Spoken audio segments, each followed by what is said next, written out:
آمنوا أطيعوا الله وأطيعوا الرسول ولا تهملوا أعمالكم.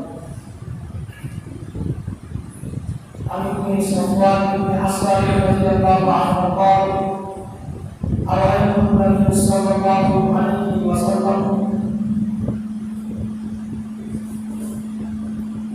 وهو يقول: قل الله أمر فقلت رب يا رسول الله إني جئت أطلب الجمعة. فقال: أرهب من طالب العلم إن طالب العلم تعرف الملائكة بأكملها ثم يركب بعضهم بعضا حتى يبلغ السماء الدنيا محمد بما يقول. رواه البخاري ومسلم. عن انس رضي الله تعالى عنه قال: سمعت رسول الله صلى الله عليه وسلم وهو يقول: ان من اسباب الساعه ان يرفع العلم ويسر الجهل ويسر النساء ويسر الزنا ويسر الشر الخمر ويحل الرجال ويسر النساء حتى يكون ل50 بعد القلب الواحد. رواه البخاري ومسلم. সমস্ত প্রশংসা একমাত্র মহান আল্লাহ সুবহানাহু ওয়া তাআলার জন্য, যে আল্লাহ সুবহানাহু ওয়া তাআলা আমাদেরকে ভালোবেসে বিভিন্ন জায়গা থেকে সবাই মুসলমানদেরকে ছাঁটাই করে বাছাই করে নির্বাচিত করে আমাদের সবাইকে এক জায়গায় একত্রিত করেছেন। তাই আমরা মহান আল্লাহর শুকরিয়া আদায় করে আমরা সকলে বলি আলহামদুলিল্লাহ। তারপরে উত্তীর্ণ হচ্ছে মহান মুহাম্মদ সাল্লাল্লাহু আলাইহি ওয়াসাল্লামের উপর আল্লাহুম্মা সাল্লি আলাইহি ওয়া বারিক সাল্লাল্লাহু আলাইহি ওয়াসাল্লাম। সম্মানিত উপস্থিতি, আজকের আলোচ্য বিষয় হবে কিয়ামতের আলামত। কিয়ামত আসার পূর্বে অনেকগুলি আলামত নবী ঘোষণা করে গেছেন। তার মধ্যে কিছু আলামতের কথা আজকে আমরা জানব। পবিত্র কোরআনে আল্লাহ সুবহানাহু ওয়া তাআলা বলেন: ইয়া আইয়ুহাল্লাযীনা আমানু, হে ঈমানদারগণ, আতিউল্লাহ, তোমরা আল্লাহর আনুগত্য করো, ওয়া আতিউর রাসূল, এবং রাসূলের আনুগত্য করো, ওয়ালা তুতিউ আমালাকুম, তোমরা তোমাদের আমল পালন করো না। দুনিয়ার আমল করতে হবে রাসূল সাল্লাল্লাহু আলাইহি ওয়াসাল্লাম যে আমল যেভাবে আমাদেরকে শিক্ষা দিয়েছেন সেভাবে সৎ আমল করে আমাদেরকে জান্নাত বাসী হতে হবে। আমরা দুনিয়ার মানুষ, আমরা এখন পৃথিবীর জীবনের শেষ মুহূর্তে আমরা রয়েছি। রাসূল সাল্লাল্লাহু আলাইহি ওয়াসাল্লাম দুনিয়া থেকে চলে গেছেন। এটা হচ্ছে কিয়ামতের সবথেকে বড় লক্ষণ। নবী মুহাম্মদ সাল্লাল্লাহু আলাইহি ওয়াসাল্লাম জন্মগ্রহণ করেছেন, এটা একটা কিয়ামতের লক্ষণ। তিনি দুনিয়া থেকে চলে গেছেন, এটা আরেকটি বড় লক্ষণ কিয়ামতের। কিয়ামত ধ্বংস হবে এটা নিশ্চিত। যদি আপনি কিয়ামতের বিশ্বাস না করেন, যদি আপনার ভিতরে কিয়ামতের যেটা বিশ্বাস রয়েছে, ঈমান রয়েছে, সেটা যদি আপনার না থাকে তাহলে আপনি মুমিন হতে পারবেন না।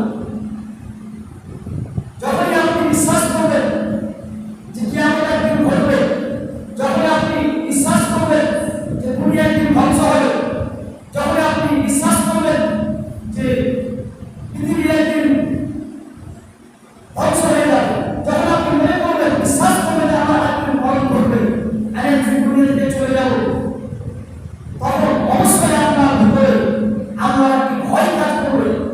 আর যখনই আপনার ভয় আপনার অন্তরে কাজ করবে, যখন আপনার অন্তর আপনাকে দেখে ভয় করবে, তখন আপনি মানবেন। এজন্য আর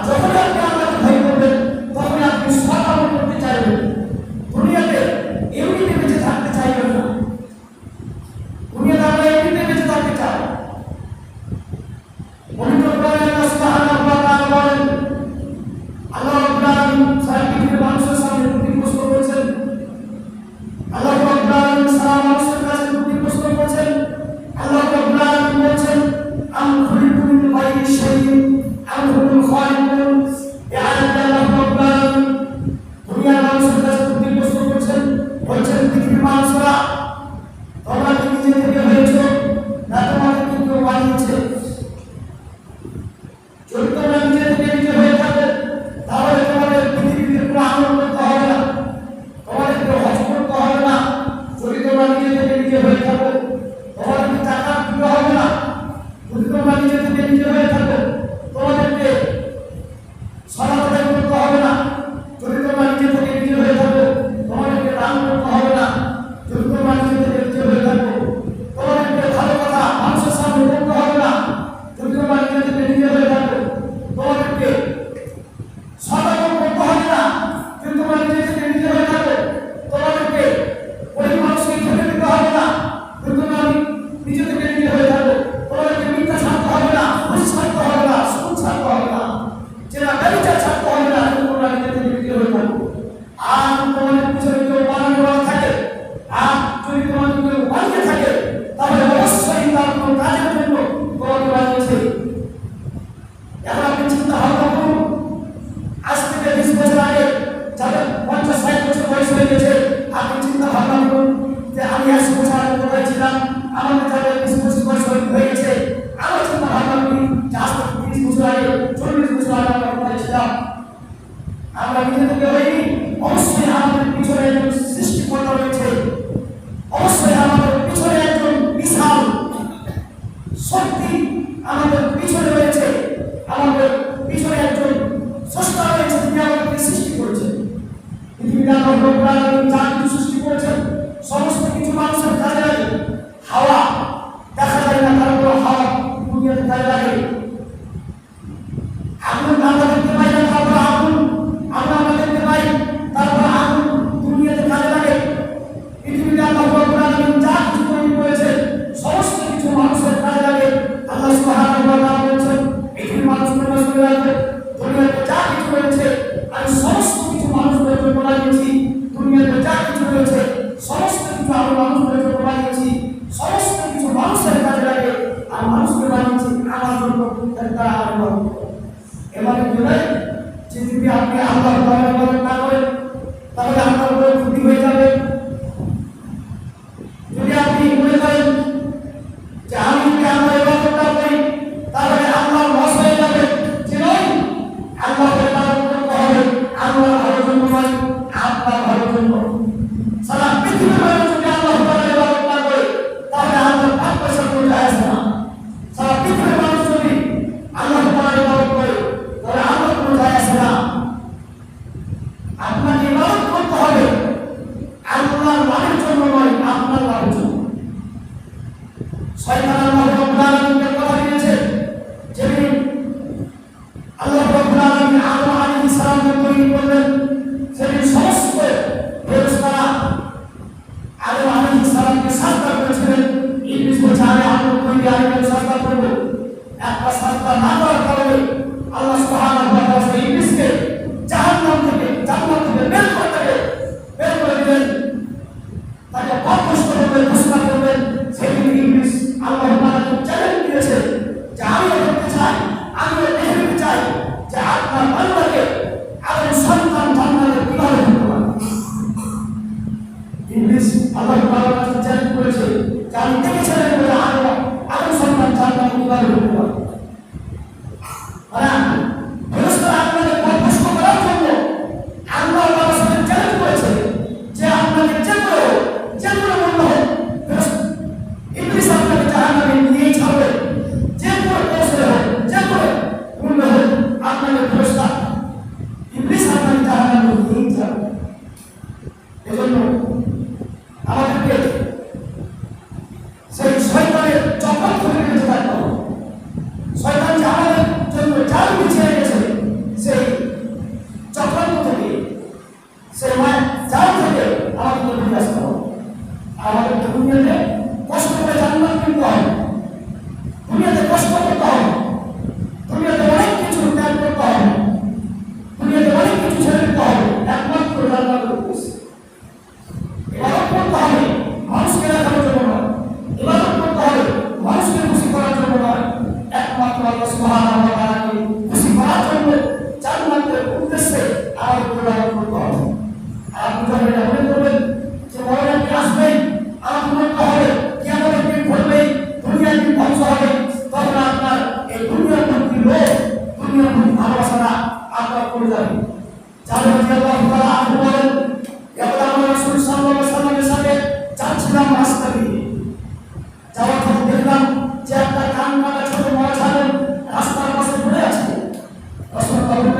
সাহাবীগণ তোমাদের মধ্যে এমন কি কেউ আছে যে এই কান্নাটা ছোট বড় ছাড়ুননি এক দিরহামের বিনিময়ে তোমরা কি কেউ দিতে চাও?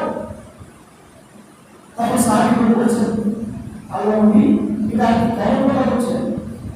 এই কান কাটা ছোট বড় ছাড়ুননি দিয়ে আমরা কি করবো? এর কি মূল্য আছে? এর তো কোনো মূল্য নেই। এই কান কাটা ছোট বড় ছাড়ুননি দিয়ে আমরা কি করবো? এক দিরহামের বিনিময়ে দেওয়া তো বহু কথা। এটা তো আমরা ফ্রিতে নিব না, কি লাভ হয়েছে, কি মূল্য? তখন রাসূল সাল্লাল্লাহু আলাইহি ওয়াসাল্লাম বলেছেন, সাহাবীরা, এই কান কাটা ছোট বড় ছাড়ুননি তোমাদের কাছে যত তুচ্ছ, এই কান কাটা ছোট বড় ছাড়ুননি তোমাদের কাছে যত তুচ্ছ, আল্লাহ রাব্বুল আলামিনের কাছে দুনিয়া দাম থেকে অনেক বেশি তুচ্ছ। আল্লাহ রাব্বুল আলামিনের কাছে দুনিয়া দাম থেকে অনেক বেশি তুচ্ছ।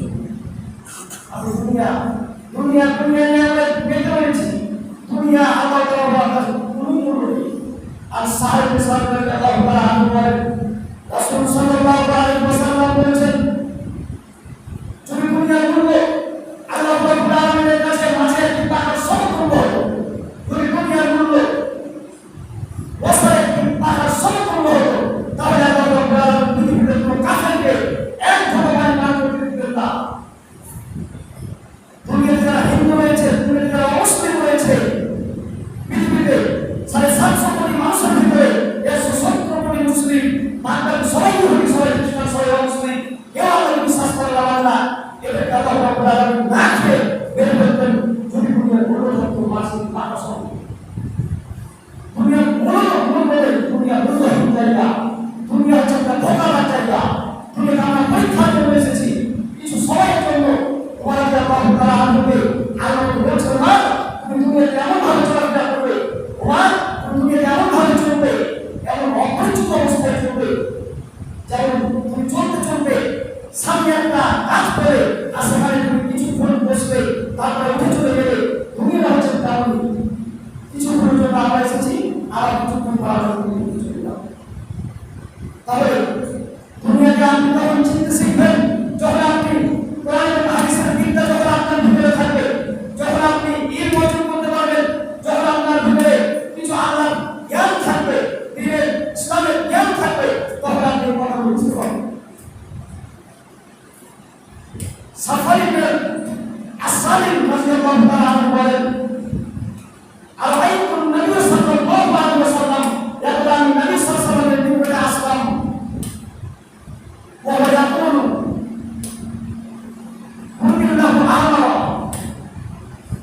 দেখলাম রাসূল সাল্লাল্লাহু আলাইহি ওয়াসাল্লাম তার চাদর গায়ে দিয়ে মসজিদে হেরা দিয়ে বসেছিলেন। তখন বললাম, ইয়া রাসূলুল্লাহ, আমি তাকে জিজ্ঞাসা করলাম, ইয়া আল্লাহর রাসূল, ইন্নী জিতু আতলুবুল ইলমা, আমি ইলম অর্জন করতে এসেছি। একজন সাহাবী বলছেন, আমি রাসূল সাল্লাল্লাহু আলাইহি ওয়াসাল্লাম গেলাম, দেখলাম তিনি লাল চাদর গায়ে দিয়ে মসজিদে হেরা দিয়ে বসে আছেন। তারপর মুহাম্মদ তাকে আমি বললাম, ইয়া আল্লাহর রাসূল, আমি ইলম অর্জন করতে এসেছি, আমি শিক্ষা অর্জন করতে এসেছি। তারপর আপনি বললেন, মারহাবান বিতালিবিল ইলমি, ইলম অর্জনকারীকে স্বাগতম। কেন? ইন্না তালিবাল ইলমি তাহফুল মালাইকাতু বিআজনিহাতিহা। রাসূল সাল্লাল্লাহু আলাইহি ওয়াসাল্লাম বলেন, যারা ইলম অর্জন করে ফেরেশতারা তাদের রহমতের চাদর দিয়ে ঘিরে রাখবেন। যদি আপনি শিক্ষা অর্জন করেন, যদি আপনি না পারেন, তাহলে আপনার সন্তানকে যদি আপনি কোরআনের শিক্ষা দেন, যদি আপনার সন্তানকে যদি আপনি হাদিসের শিক্ষা দেন, যদি আপনি আপনার সন্তানকে যদি আপনি দ্বীনের জ্ঞান যদি আপনি শিক্ষা দেন, তাহলে আল্লাহ নবী বলেছেন সেই সন্তানকে ফেরেশতারা তাদের রহমতের চাদর দিয়ে ঘিরে রাখবেন। তাহলে আপনার সন্তানকে যদি ফেরেশতারা তাদের রহমতের চাদর দিয়ে ঘিরে রাখে, তাহলে আপনার বাড়িতে কোনো বাধা মুশকিল আসতে পারে না, আপনার বাড়িতে জুলুম আসতে পারে না, আপনার বাড়িতে অভাব হতে পারে না। কেন? আপনার সন্তানকে ফেরেশতারা কি করেছে? তাদের রহমতের চাদর দিয়ে ঘিরে রেখেছে। কারণ এই কোরআনের শিক্ষা এমন একটি শিক্ষা, আল্লাহ রাব্বুল আলামিন কোরআনে বলেছেন আর রহমান, তিনি হচ্ছেন রহমান। আল্লাহ কোরআন, তিনি কোরআন শিক্ষা দিয়েছেন। কোরআন একমাত্র আল্লাহর তরফ থেকে এসেছে, কোরআন একমাত্র আল্লাহই শিক্ষা দিয়েছেন। এই কোরআনের শিক্ষা একমাত্র আল্লাহর শিক্ষা। এই কোরআনের বিদ্যা হচ্ছে আল্লাহর বিদ্যা। এই বিদ্যা যারা শিখবে তাদের জন্য আল্লাহর রহমত তাদের উপর রয়েছে। ঠিক আছে, আপনি চান যে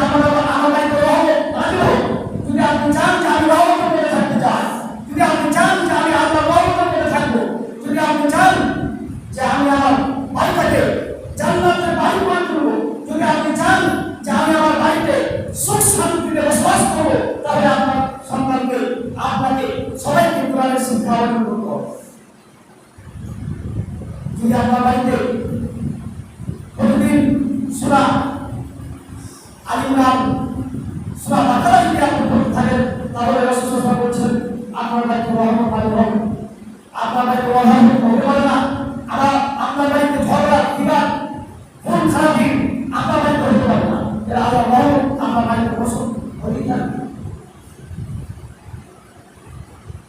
রাসূল সাল্লাল্লাহু আলাইহি ওয়াসাল্লাম বলছেন সুম্মা ইয়ারফাউ বা'দুহুম বা'দান, ফেরেশতারা তাদের কি করে আকাশের দিকে যেতে থাকে হাত্তা ইয়াবলুগু সামা'আতুন মিন মাহাব্বাতিহিম বিমা ইয়াতুলু। রাসূল সাল্লাল্লাহু আলাইহি ওয়াসাল্লাম বলছেন সাহাবী ফেরেশতারা কি করে তাদের শিক্ষা অর্জনকারীর জন্য ভালোবাসায় তারা প্রথম আকাশে চলে আসে। সমস্ত ফেরেশতারা তাদের শিক্ষা শোনার জন্য, তাদের জন্য, তাদেরকে এত ভালোবাসে তারা কোরআনের শিক্ষা অর্জন করে, তাদের জন্য তাদের ভালোবাসায়, তাদের মায়ায় তারা প্রথম আকাশে চলে আসে। আর আনাস রাদিয়াল্লাহু তাআলা আনহু বলেন, আনাস রাদিয়াল্লাহু তাআলা আনহু বলেন সামি'তু রাসূলুল্লাহ সাল্লাল্লাহু আলাইহি ওয়াসাল্লাম ওয়া ইয়াকুল, আমি রাসূল সাল্লাল্লাহু আলাইহি ওয়াসাল্লামকে বলতে শুনেছি আইয়ুর ফাআলিল ইয়ামুতে আলাল সওয়াল মধ্যে রয়েছে আইয়ুর ফাআলিল হবে, ইলমকে উঠে দেওয়া হবে, দিন চলে যাবে, মানুষের কাছে কোরআন এবং হাদিসের দিনটা উঠে যাবে, দিন চলে যাবে, দিনের জ্ঞান মানুষের কাছ থেকে উঠে যাবে, দিন চলে যাবে, শরীয়তের বিধান মানুষের কাছ থেকে উঠে যাবে, কথা আলোচনা করছে, দিন চলে যাবে, মানুষ করবে জাহিল হবে, দিন চলে যাবে, মানুষ কোরআন এবং হাদিসের দিনটা থেকে তত অজ্ঞ হয়ে যাবে, দিন যত যাবে মানুষের কোরআন এবং হাদিসের জ্ঞান আলোচনা উঠে যাবে। তবে সব বলছেন ওয়ায়াসারুল জাহাল, মূর্খতা বর্ষণ হবে। আমরা তো জানি যে আকাশ থেকে বৃষ্টি বর্ষণ হয়, রাসূল সাল্লাল্লাহু আলাইহি ওয়াসাল্লাম বলছেন যে মূর্খতা বর্ষণ হয়। এই বাক্যে বাস্তব যদি আপনি দেখতে চান তাহলে উল্টা হয়ে গেছে। এখন যেভাবে শিক্ষা প্রতিষ্ঠান যত হয়েছে, ইলাহা খারাপে যত বড় মিশন হয়েছে, ইলাহা খারাপে যত বড় স্কুল হয়েছে, ইলাহা খারাপে যত বড় মাদ্রাসা হয়েছে, আজ থেকে 20 বছর আগে 30 বছর আগে কোনো প্রতিষ্ঠান ছিল না, শিক্ষা প্রতিষ্ঠান কম ছিল না। আজ থেকে 20 বছর আগে মাধ্যমিক, উচ্চ মাধ্যমিক, কলেজ পড়া ছাত্রছাত্রী খুঁজে পাওয়া যেত না। এখন সবাই শিক্ষিত, এখন সবাই মাধ্যমিক পাস, সবাই এইচএস পাস, সবাই কলেজ পাস। রাসূল বলছেন দিন যত যাবে মানুষ জাহেল মূর্খ তত হবে। তাহলে কি আল্লাহ রাসূল মিথ্যা বলেছেন? জি নয়, এর মানে এটাই ধরে নিতে হবে। রাসূল সাল্লাল্লাহু আলাইহি ওয়াসাল্লাম বলেছেন যে মানুষ শিক্ষা অর্জন করবে ঠিক, কিন্তু তাদের আচার আচরণ হবে পশু প্রাণীর মতো, তাদের ব্যবহার আচরণ হবে পশু প্রাণীর মতো। এবার আপনাকে আমি দেখাই, আপনি হাইওয়ে পার্কে চলে যান, আপনি ওই মালদা পার্কে চলে যান, দেখবেন যে একজন যুবক আরেকজন যুবককে চেপে ধরে আছে, সেখানে তারা সেই পার্ক খুলে রেখেছে, সেখানে দারোয়ান দিয়ে তারা পাহারা দিচ্ছে, সেখানে অনেক মানুষ দেখবেন, অনেক যুবককে চেপে ধরে আছে, কেউ কিছু বলছে না, ভালো লাগতে যায় না, কেউ কিছু বলে না, ভালো লাগতে যায় না, ভালো লাগতে অপরাধ, পুরোটাকে মানুষ হয়, সবাই মানুষ যদি মানুষ না হয় তাহলে বলে না কেন রাসূল সাল্লাল্লাহু আলাইহি ওয়াসাল্লাম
বলছেন যে প্রমাণ নিয়ে ঢাকা হবে, তাহলে আপনি মানুষ ঢাকা হবে। যদি আপনি ঠিকানা না পাই তাহলে খবর হবে গ্রামের ভাই পাওয়া যাবে না। গ্রামে কখনো মিছিল ভাই পাওয়া না, গ্রামে কখনোই এসব অবৈধ গান চলতে পারে না, গ্রামে কোনো শিক্ষা চলতে পারে না। এটা আপনাকে বলতে হবে। গ্রামে গ্রামে চলতে পারে না, এটা হারাম। মুসলমান এলাকায় মুসলমান গ্রামে কিভাবে চলতে পারে এটা কে বলবে? আল্লাহ বলছেন মানুষ মানুষ হতে পারে, কিন্তু যথাযথ তার এক নম্বর পদ্ধতি হচ্ছে যে কোনো অন্যায় করে দেখানো হবে। আর আপনি নিজেই মুসালকি দাঁড়ি ছেড়ে আছে, তার মাকে ডুবে আসবেন, বিশাল আমার মতো কেউ নেই। আমি একদম খুব ভালো মানুষ, আমার মতো ফেরেশতা মানুষ দুনিয়াতে কেউ নেই, আমার মতো ভালো মানুষ দুনিয়াতে কেউ নেই। আমি মনে করছি যে আমি ভয়ঙ্কর মানুষ, আমি দাঁড়িয়ে গেছি, আমি ডুবে গেছি, আর ডুবে পড়ে চোখ পাকড়ে চলে আমি সব থেকে মানলাম। রাসূলুল্লাহ সাল্লাল্লাহু আলাইহি ওয়াসাল্লাম জিজ্ঞাসা করলেন, আমি যে শিক্ষিত মানুষ, আমি যে ভালো মানুষ, আমি কি করে বুঝবো? আমি যে পরিষ্কার মানুষ, এটা আমি কি করে বুঝবো? তখন রাসূলুল্লাহ বলছেন, যদি তোমার প্রতিবেশী তোমাকে ভালো তাহলে তুমি হবে ভালো, আর যদি তোমার প্রতিবেশী তোমাকে খারাপ করে তাহলে তুমি হবে খারাপ। আমরা যারা একটু গল্প করি তাহলে বুঝতে পারবে একজন ফেরেশতা একজন সাধারণ মানুষকে বলছি যে তুমি আমার কাছে যা চাইবে আমি তোমাকে তাই দেবো, সত্য হচ্ছে তোমার হিসেবে ব্যবহার করবো। তখন সেটা বলছে যারা একটু সুন্দর গাড়ি চায় তাদের একটু সুন্দর গাড়ি দেওয়া হবে, তার প্রতি হিসেবে ব্যবহার করা হবে। তারপর সেটা বলছে আমার একটু সুন্দর ঘড়ি চায়, তাদের একটু সুন্দর ঘড়ি দেওয়া হবে, তার প্রতি হিসেবে ব্যবহার করা হবে, ঘড়ি করে দেওয়া হবে। তারপর সেটা বলছে আমার একটু সুন্দর গাড়ি চায়, তাদের একটু সুন্দর বাড়ি করে দেওয়া হবে, তার প্রতি হিসেবে ঘড়ি বাড়ি করে দেওয়া হবে। তারপর সেটা বলছি যে আমার একটু ছোট্ট শেষ একটা ইচ্ছা রয়েছে, সেটা হচ্ছে আমার একটু চোখ বন্ধ করে দেওয়া। সে ভাবছে, সে মনে করে ভাবছে যদি আমার একটু চোখ বন্ধ করে দেয় তাহলে আমার কিন্তু সে চোখ বন্ধ করে দেবে। মানুষ কত খারাপ হবে এই কল্পনা করতে পারে? সে নিজে ভালো ভাবে নিজে করবে সেটা সে চিন্তা ভাবনা করছে না, সে শুধু প্রতিবেশীকে নিয়ে পড়ে আছে। এজন্য আল্লাহ বলছেন সেই ব্যক্তি পরিষ্কার হবে, সেই ব্যক্তি হচ্ছে ইমানদার, সেই ব্যক্তি হচ্ছে আল্লাহওয়ালা, যেই ব্যক্তিকে বলবে তার প্রতিবেশী বলবে সেই ব্যক্তি হচ্ছে ভালো। আপনার বাড়ির পাশে যে আপনার প্রতিবেশী রয়েছে তাকে যদি বলা যায় যে আপনার প্রতিবেশী কেমন, খারাপ, তাকে যদি বলা হয় খুব খারাপ, সবাইকে খারাপ, এজন্য আপনি কখন ভালো হবেন যখন আপনার প্রতিবেশী আপনাকে ভালো বলবে। বলছিলাম রাসূল সাল্লাল্লাহু আলাইহি ওয়াসাল্লাম বলছেন দিন চলে যাবে ওয়ায়াসরুল জাহাল, ভুল খোলা বর্ষণ হবে। তিন নম্বরে বলছেন ওয়ায়াসরুল সিনা, জেনারেল বিচার বেড়ে যাবে, জেনারেল বিচার বেড়ে যাবে। দুনিয়াতে যারা অবৈধভাবে সম্পদ জড়িত রয়েছে, রাসূল সাল্লাল্লাহু আলাইহি ওয়াসাল্লাম বলছেন অবিবাহিত নারী পুরুষ যদি জেনা করে, অবিবাহিত নারী পুরুষ যদি খারাপ কাজ করে তাহলে তাদেরকে 100 পিটিয়ে 1 বছরের জন্য এলাকা থেকে তাড়িয়ে দিতে হবে। আর রাসূল বলছেন বিবাহিত নারী পুরুষ যদি জেনা করে তাহলে তাদেরকে ইটের পাথর মেরে হত্যা করতে হবে। বিবাহিত নারী পুরুষ যদি অন্যায় কাজে লিপ্ত হয় তাহলে তাদেরকে ইটের পাথর মেরে হত্যা করতে হবে। এই দেশের হাজারো ভাইকে ইটের পাথর মেরে হত্যা করতে হবে। যারা নিজের স্ত্রী থাকার পর ছেলেটার সাথে যারা লিপ্ত হয়েছে তাদের পৃথিবীতে বেঁচে থাকার কোনো পথ নেই। এই দেশের হাজারো ভাইকে ইটের পাথর মেরে হত্যা করতে হবে। যারা নিজের স্বামী থাকার পর কেবলের সাথে যারা লিপ্ত হয়েছে, অন্য পুরুষের সাথে যারা লিপ্ত হয়েছে তাদের পৃথিবীতে বেঁচে থাকার কোনো পথ নেই। রাসূল সাল্লাল্লাহু আলাইহি ওয়াসাল্লামের যুগে একজন মহিলা এসে আল্লাহকে বলছেন তাই ইয়া রাসূলুল্লাহ, আল্লাহকে আপনি আমাদের পবিত্র করুন। রাসূল বলছেন মাই ফিরে যাও, আস্তাগফিরুল্লাহ ওয়া আতুবু ইলাইহি, তুমি আল্লাহকে ক্ষমা চাও, তওবা করো। আল্লাহকে ক্ষমা করলে মহিলা কিছু করলেন, ফিরে এসে বললেন আমার কাছে বলে আল্লাহ নবী আপনি মাইকে মালিক যেভাবে ফেরত পাঠিয়েছিলেন আপনি কি আমাকে সেভাবে ফেরত পাঠাতে চাচ্ছেন? দেখতে পাচ্ছেন না আমার পেট উঁচু হয়েছে, আমার পেটে অবৈধ সন্তান রয়েছে, আপনি আমার বিচার করুন। এই দৃশ্য দেখে আল্লাহ মুসলিম পরিবারকে বলে দাও ভাই ফিরে যাও, যেদিন তোমার সন্তান দুনিয়ার জন্মগ্রহণ করবে সেদিন তুমি আমার কাছে আসবে, আমি তোমার বিচার করে দিব। রাসূলুল্লাহ সেই মহিলা চলে গেলেন। 1 বছর 10 মাস 10 দিন যখন হয়েছে, সে সন্তান যখন জন্মগ্রহণ করেছে, সেই সন্তানকে কোলে করে নিয়েছে। আল্লাহ নবী সাল্লাল্লাহু আলাইহি ওয়াসাল্লাম বলেছেন এই দেখুন আমার সন্তান প্রসাদ করেছে, আপনি আমার বিচার করে দিন। রাসূলুল্লাহ সেই দৃশ্যে ধারণ করে যাও ভাই ফিরে যাও, তোমার সন্তান যেদিন দুঃখ করবে সেদিন তুমি আমার কাছে আসবে, আমি তোমার বিচার করে দেবো। 2 বছর 2.5 বছর পর সেই সন্তানকে কোলে করে দিয়েছে, সেই মহিলা আবার বলছেন এই দেখুন আমার সন্তান খাদ্য খেতে পারে। সেই বাচ্চার হাতে এক টুকরা রুটি ছিল, সেই রুটি প্রমাণ করে যে বাচ্চা খাদ্য খেতে পারে। তখন রাসূল সাল্লাল্লাহু আলাইহি ওয়াসাল্লাম সাহাবীদেরকে বললেন, সাহাবীগণ এই সন্তানকে কোলে করে লালন পালন করো, একজন দিলে দাও। তারপরে রাসূল সাল্লাল্লাহু আলাইহি ওয়াসাল্লাম জোর করে বলছেন, সাহাবীগণ তোমরা সেই মহিলাকে মাঠে নিয়ে যাও, সঙ্গী সাহাবীগণ তোমরা সেই মহিলাকে মাঠে নিয়ে যাও, থাকা জায়গাতে নিয়ে যাও, মুখ পর্যন্ত বন্ধ করে করে তাকে পুঁতে দাও, আর চারদিক থেকে ইটের পাথর মেরে তাকে হত্যা করো।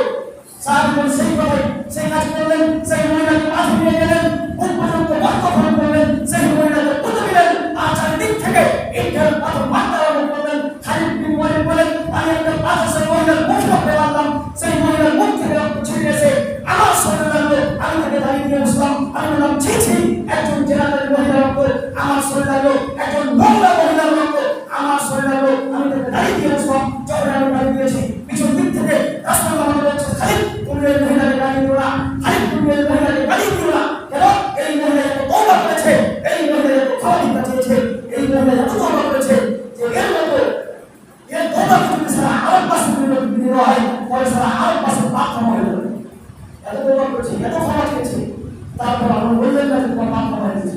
বিবাহ করার পরে যারা জেনারেল কিন্তু হয় তার পৃথিবীতে বেঁচে তারা খুবই কঠিন। আর যারা মানুষ মহল করে রাসূল সাল্লাল্লাহু আলাইহি ওয়াসাল্লাম বলেছেন, মুসলিম শরীফের হাদিস, আল সাঈদ খুদরি রাদিয়াল্লাহু তাআলা আনহু বলেন, প্রথমা এই ওমর রাদিয়াল্লাহু তাআলা আনহু বলেন, তুমি সাহাবায়ে রাসূল আয়েশা রাসূল সাল্লাল্লাহু ইসলাম যখন একটা শিশু যখন ভূমিতে জন্মগ্রহণ করে তখন পিতার প্রথম কাজ হচ্ছে তাকে একটি সুন্দর নাম রাখতে হবে, ও আদাব তাকে সুন্দর আদব করে শিক্ষা দিতে হবে। দুটি কাজ, এক নম্বর সুন্দর নাম রাখতে হবে, দুই তাকে আদব করে শিক্ষা দিতে হবে। আপনার ছেলে বয়স 10 বছর হয়ে গেছে, 12 বছর হয়ে গেছে, 15 বছর হয়ে গেছে, আপনার সন্তান কি করে না মদ খাচ্ছে, বিড়ি খাচ্ছে, সিগারেট খাচ্ছে, সরতে পারে না, কিভাবে খাবে না আপনার কাছে আপনার মুখে দাঁড়িয়ে আপনার সন্তান কিভাবে দাঁড়িয়ে রাখবে? যদি আপনি দিনে 10 বার বিড়ি খান তাহলে আপনার সন্তান কেন খাবে না? যদি আপনি পাঁচটা বেরোবাজি হয় তাহলে আপনার সন্তান বেশি বেশি হওয়া উচিত। আরো বলছেন সুন্দর আদব করে শিক্ষা দিতে হবে। আপনার সন্তান আপনার কথা শুনে না, আপনি তাকে শিষ্টাচার শিক্ষা দিতে পারেননি, আদব করে শিক্ষা দিতে পারেননি, এই জন্য আরো দুটি নম্বর কাজ করতে হবে, সুন্দর আদব করে শিক্ষা দিতে হবে। আমার সুন্দর জবাব বলেছেন, ফাইদা আমারা ফাইন মুসাওয়াজাহু ফাইন বালাগা ওয়া লাম মুসাওয়াজাহু, এইভাবে বিবাহ বয়স হয়ে যায় তাহলে বিবাহ করতে হবে। ফাইন বালাগা ওয়া লাম মুসাওয়াজাহু ফাসওয়া ইসলাম ফাইন ইসলাম আবিহে, যদি আপনার সন্তান বিবাহ বয়স হয়ে যায়, আজ যদি আপনি আপনার সন্তানের বিবাহ না দেন, যদি আপনার সন্তানের বিবাহ বয়স হয়ে যায়, আজ যদি আপনি আপনার সন্তানের বিবাহ না দেন, আর সে অবস্থায় যদি আপনার মেয়ে জেনা করে, সে অবস্থায় যদি আপনার ছেলে জেনা করে, সে অবস্থায় যদি আপনার মেয়ে পাপ করে, সে অবস্থায় যদি আপনার মেয়ে জেনা করে, তাহলে যত পাপ হবে সমস্ত মাথা ভালো হবে। আজ বলছি আপনি করুন, তাহলে তিনটি কাজ করতে হবে। এটা হচ্ছে আমাদের কর্তব্য। এক নম্বর সুন্দর নাম রাখতে হবে, দুই আদব কাজে শিক্ষা দিতে হবে, চার বিবাহ বয়স হলে বিবাহ দিতে হবে। বলছিলাম রাসূল সাল্লাল্লাহু আলাইহি ওয়াসাল্লাম জিনা কিয়ামতের আলামত এটাই হবে, দিন যত যাবে জিনাদারি যত বেড়ে যাবে, আজ তখন বন্ধ হবে যখন আপনি আপনার সঠিক সময়ে আপনার সন্তানের বিবাহ দিবেন। আর রাসূল সাল্লাল্লাহু আলাইহি ওয়াসাল্লাম বলছেন, ওয়ায়াসা সারুল খামরি, মদ পান বৃদ্ধি হবে, এখন গ্রামে 100 মধ্যে 99 জন নেশা হয়, এখন 100 মধ্যে 99 জন বিক্রি করে সিগারেট খারাপ করতে হবে, সবাই আছে। রাসূল সাল্লাল্লাহু আলাইহি ওয়াসাল্লাম বলছেন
বক্তব্য সমাপ্তি করছি। ওমা আলাইনা ইল্লাল বালাগ। বিসমিল্লাহির রহমানির রহিম। ইয়া আইয়ুহাল্লাযীনা আমানু ইযা নুদিয়া লিস-সালাতি মিন ইয়াউমিল জুমআহ ফাসআউ ইলা যিকরিল্লাহি ওয়া যারুল বাই'a।